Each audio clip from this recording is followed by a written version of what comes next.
अखिल भारतीय ब्राह्मण महासभा के राष्ट्रीय अध्यक्ष पर हमला। उत्तर प्रदेश रत्न पंडित राजेंद्र नाथ त्रिपाठी पर कुख्यात अपराधी द्वारा हमला। मिर्जापुर से परिवार के साथ दर्शन करके वापस आ रहे थे राजेंद्र त्रिपाठी। अखिल भारतीय ब्राह्मण महासभा के राष्ट्रीय अध्यक्ष पर हमला। उत्तर प्रदेश रत्न पंडित राजेंद्र नाथ त्रिपाठी पर कुख्यात अपराधी द्वारा हमला किया गया। मिर्जापुर से परिवार के साथ दर्शन करके आ रहे थे राजेंद्र त्रिपाठी। अखिल भारतीय ब्राह्मण महासभा के राष्ट्रीय अध्यक्ष पर हमला। उत्तर प्रदेश रत्न पंडित राजेंद्र नाथ त्रिपाठी पर कुख्यात अपराधियों द्वारा हमला। मिर्जापुर से परिवार के साथ दर्शन करके आ रहे थे राजेंद्र त्रिपाठी।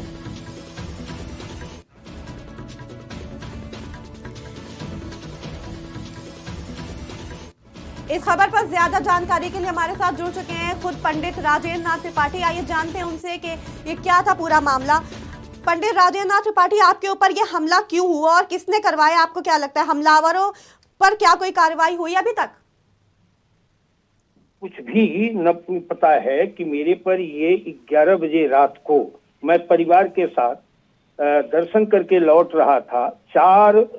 एक गाड़ी में आए, आगे से टक्कर मारे, फिर हम लोग उतरे। हमारे सरकारी गनर को दांत से दाहिने हाथ में काट करके राइफलें छीनी जा रही थी और 5-7 मिनट के अंदर 7-8 असलहाधारी वहां मौके पर आ गए और मेरी पत्नी को, मेरी बिटिया को चोटाहिल किए, गनर को चोटाहिल किए और इतने में और भी पब्लिक जुट गई। किसी तरह से बीच बचाव हुआ। पुलिस आई, पुलिस दोनों पक्षों को थाने पर ले गई, असलहाधारियों को छोड़ दी, यह कह करके कि ये भारतीय जनता पार्टी के जौनपुर के जिला अध्यक्ष का भाई है, 1 सप्ताह पहले जेल से छूटा है, आप माफ कर दें, इससे लड़ नहीं पाएंगे। मैंने तहरीर दिया, मुकदमा अभी तक पंजीकृत नहीं किया गया है। वहां के कप्तान से भी बात हुई है हमारी और एसपी सिटी से। ये हालात है। अगर गनर नहीं रहा होता तो मैं मौत के घाट उतार दिया गया होता। सपा लगातार ये मुद्दा उठा रही है कि ब्राह्मण सुरक्षित नहीं है। पिछले कुछ दिनों में कानपुर में भी ऐसा ही हमला देखा गया था, वहीं आपके ऊपर भी ये हमला हुआ। तो आपको क्या लगता है प्रशासन कहां फेल हो रहा है नकेल कसने में? ये खुले अपराधी घूम रहे हैं। यह तो बहुत बड़ा, मैं तो पूरे प्रदेश में पीड़ित को, जरूरतमंद को, कमजोर को न्याय देने की लड़ाई लड़ रहा हूं। मेरा तो अपराधी चरित्र भी नहीं है, मैं अपराधी भी नहीं हूं। समाज के उन कमजोर वर्गों की रहनुमाई कर रहा हूं जो न्याय से वंचित हो रहे हैं।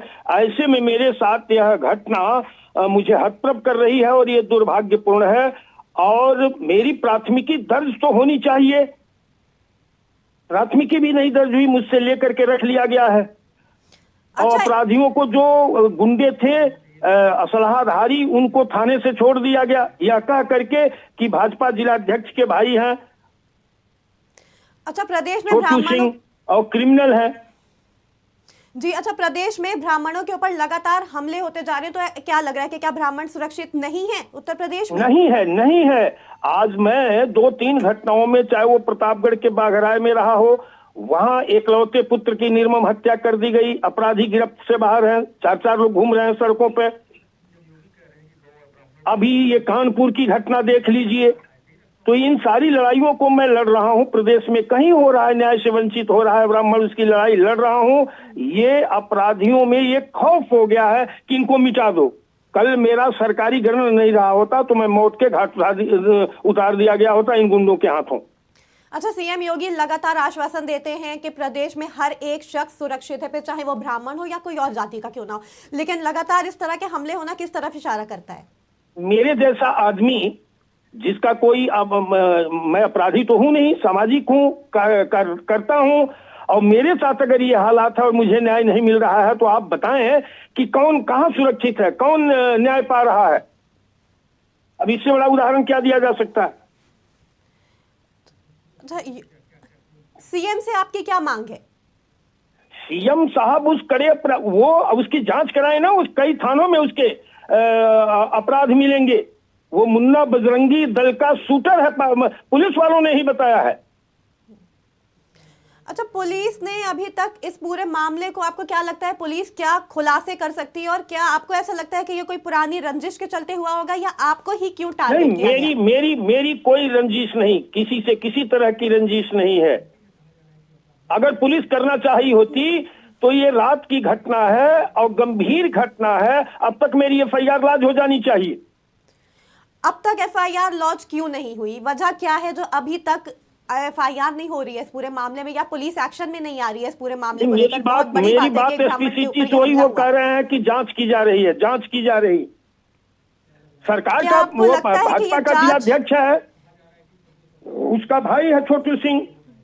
क्या आपको लगता है कि ये जांच आगे किस तरह से होगी? आपको क्या लगता है कि ये जांच में आगे क्या खुलासे कर सकती है मैं पुलिस? अगर दूसरे को न्याय देने की लड़ाई न्याय की लड़ाई लड़ रहा हूं तो मैं अपने लिए लड़ूंगा।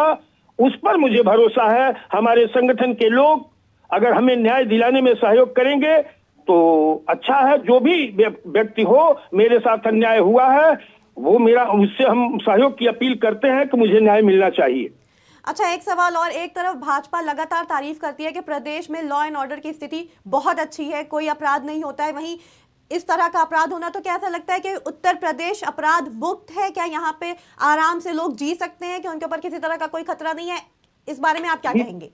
विशेष रूप से उत्तर प्रदेश में ब्राह्मण भय के घेरे में जी रहा है और सुरक्षित है, न्याय से वंचित किया जा रहा है। आप इसको न्याय से वंचित होना मानते हैं? इसी के साथ मेरा एक सवाल आपसे और है कि आप सरकार से किस तरह चाहते हैं कि इस पूरे मामले की जांच किस तरह हो, और कब आप कितना क्या चाहते हैं कि कब तक इस पूरी जांच? ये मेरी प्राथमिकी दर्ज कर लें और उसके बाद जांच करें।